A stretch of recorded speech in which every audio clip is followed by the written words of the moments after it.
Going to set it right back to Life Coach and Raven, just so you guys can transition and fill up the gap as we get ready for round 2 of Swiss. Thanks, Frodan. So yeah, looking forward to seeing what's coming out of these players, because Tards is pretty much known for just somehow like bringing the weirdest decks, but actually performing very well with them as well. I think there was the Summoning Stone Druid at Dreamhack last time, which was kind of great. And it's, do we have the score? We'll probably get the score. 2-0. No, I already see it. Ah, okay. Like, okay.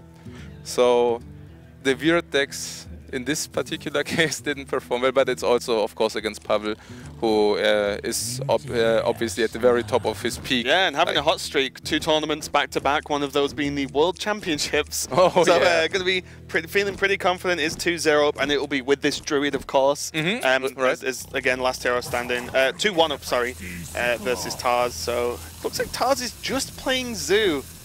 This scares me. I've not seen Tars play a standard deck in a long time. Ooh. Okay, but you already see the Yok. He wants to do magic. Yeah. And if you know, forgetting about the Yogg for just a second, if you want a general representation of how Zoo performs versus Druid, this is probably it. This looks like what Zoo is supposed to do, but Yogg-Saron has a habit of messing things up, and a elemental destruction is a card that is going to do that. That was important, right? This preserves him, the 6 damage on the dude. Yep.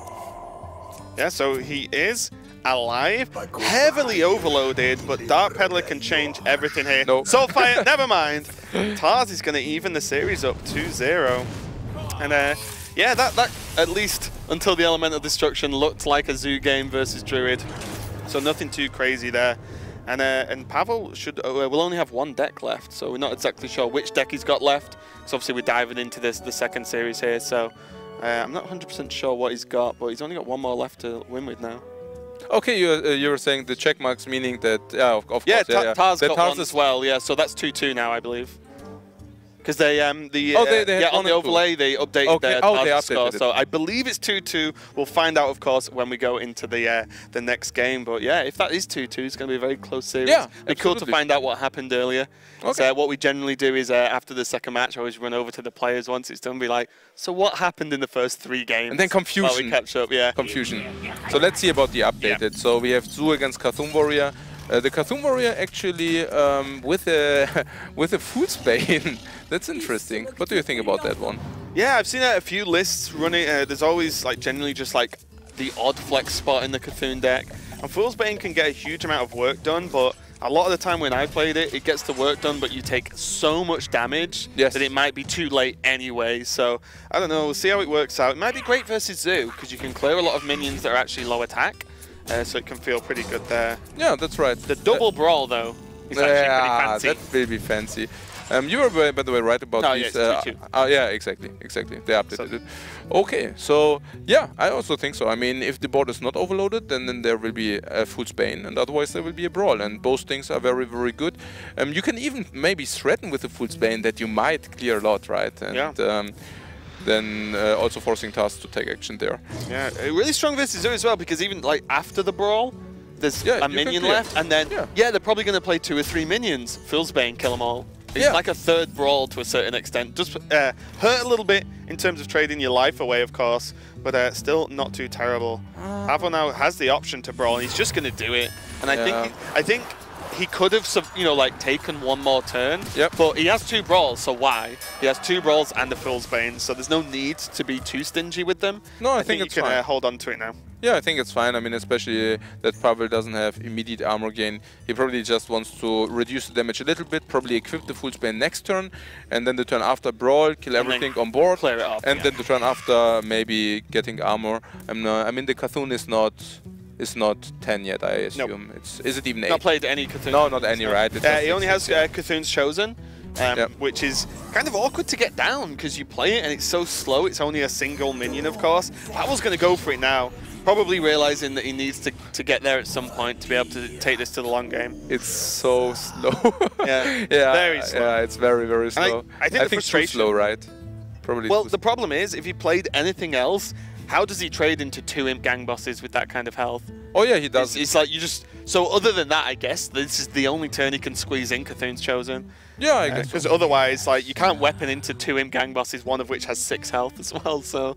No, absolutely. Yeah, I'm not saying it's wrong to play. Oh, I'm just saying it looks very bleak. It just looks not very good. Especially Defender of Argus now. Those are 2 big bosses there, and Pavel already on 9, and this is looking rough. Bran is not really going to help him out at this point. I feel it has to be a brawl. Yeah, it's 25, right? I mean, 25 to win. Yeah. It's like, and otherwise you probably just lose. I mean, even if the Defender of Argus survives, you're probably feeling okay as Pavel. Oh, At least it's a recoverable situation. If any of the gang bosses survive, then he's in a large amount of trouble here. But I think, yeah. I mean, if the Defender of Argus survive, Pavel will probably just die in 1 or 2 turns. So I guess it's really this 25% shot here. But it is a 25% shot. It's not bad. I mean, given that the situation looks that bleak, it's pretty good acceptable. Odds, right? It's pretty good odds. Yeah, it's pretty good odds. Yeah, I think so. And I also don't see any other play leading to these 25%. So I guess Pavel just brawl. Yeah, I think he has to. Obviously, just taking his time to just work out exactly what he needs to do. Believe in your champion. Brawl is the play. Yeah, but he didn't win. You see it at the end turn, but okay. Yeah, and that probably is it. I mean, not yet, but next turn. I mean, look at all the refill Tars has, right? You know, Councilman on its own is a threat. The Direwolf's going to help with additional damage. There's a Juggler as well. I think Tars can probably close his eyes and just pick whatever card to drop onto the board. He's seen both brawls. What is Pavel going to do to a full refill? Obviously, there's Fool's Bane that we can see, but great. Trade into 6 minions this turn, you'll die. You know, there's not a lot he can really do. Getting the Juggles down now. Direwolf over 2 Voidwalkers, which is fine. Same amount, same amount of power in that specific minion versus those 2. Shield Slam, not going to be enough. Very close. Yeah. Very close. Looks like Zoo performing pretty well so far as well. You know, Tars taking a couple of quick wins there from the looks of things with the Zoo, and he's going to take it over Pavel. So we've seen 2 world champions in the first 2 matches of Dreamhack, and both of them have lost. So not looking too great for those so far, but for Tars and for Terrence, looking pretty good. Great way to start the tournament. Exactly. I mean, Firebird lost the series, but he was right in the end about the Zoo. Yeah. In the other match, in general, yeah, the Zoo looking like one of the more powerful decks knocking around. And like you said, with everyone banning Shaman as a general plan, obviously there'll be some people with a few different ideas that I've spoken to at least have got some cool strategies coming up. So hopefully we get to see those. But yeah, with the Zoo there, just Tars taking a pretty straightforward win, to be honest. Yeah. Sometimes, well, a lot of the time, Zoo goes just too fast for most decks, especially Cthulhu Warrior, when even with 2 brawls, it's just not enough. Yeah, very quick series. Not too long there for you, Throwdown. Welcome back. Not at all. Actually, part of the reason why I put you guys through that awkward segment was because I want to look up the other scores from round 1 to talk to you guys about. Okay, awesome. Worth it. So we'll do it in a sec, but for now, let's go ahead and interview Tars, who's joined with us. How you doing, Tars? I'm really, really good. Like, I just won against the world champion, so I'm really happy. And he's on a hot streak. Pavel won 2 tournaments in a row, so being able to take him out was really important. We only joined halfway, so we didn't get the full frame of reference on what the series was like. So why don't you go ahead and talk to us a little bit about the series? So something happened in the series. So I played my first match and lost my Druid against his Warlock. Then I win with Paladin, and I lose my Paladin, and then I did a mistake and picked Druid again. So I picked the 1 class, so I should have lost, but Pavel accepted to rematch. So it's really huge respect for him, because in a big tournament like this, that's a really fair way to approach the game. And yeah, he didn't take an easy win, because that would have ended the series. He's a good player and a really fair player. That's cool. Pavel has a lot of good sportsmanship, so hats off to him. And then I guess you being able to beat him, also a really good accomplishment too. Yeah, I've been quite a bit lucky. Play Yogg Saron and it got destroyed after 2 spells. So nice. Yogg Saron is still on my side. I was the first one to play it, and now he's still with me.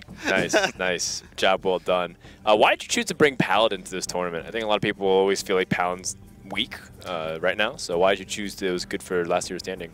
Because I expected a lot of Tempo Mage and Zoo and stuff like that, so I realized this lineup that almost everyone is playing is really weak to warrior. So I was expecting good people like Pavel to bring warrior. So I say, okay, I will pick Paladin, which is much weaker against Tempo Mage, for example, but he's a good counter to warrior. So yeah, my lineup tried to counter the lineup that counters the basic lineup. That's it. Gotcha. So you went to the second level, right? That's it, yeah. Second level to try to counter those who are trying to counter the meta. That's really nasty, man. People don't like players like you. No, but the other players don't like the players that like try to counter them because they're like, oh, why are you trying to do too much? Because then you just lose to the normal strategy. But job well done, Tars. I guess we're finished with round 1, so we're going to finish reporting here. Good luck in your future rounds. Thanks. All right, so some other score reporting. We have a couple of upsets. You know, some people won their matches as expected. 6-0 won his match. VLPS won his match. But we have Crane from Complexity actually losing the first round to a player named S. Rendometer. Okay. Have you ever heard, or Dominator, excuse me. Have you ever heard of this player? No, I haven't, no. Yeah, so it's interesting because it was 3-2, very close. And then Frozen also was upset 3-2 by a player named Bertels.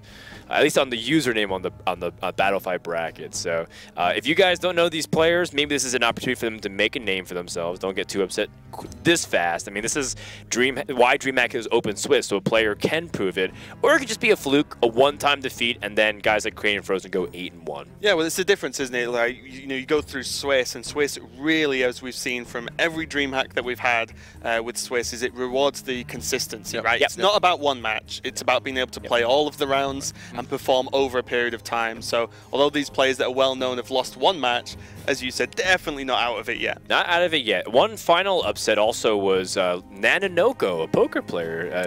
Very well known. Yeah, playing under, I think he's just wearing the liquid jacket there.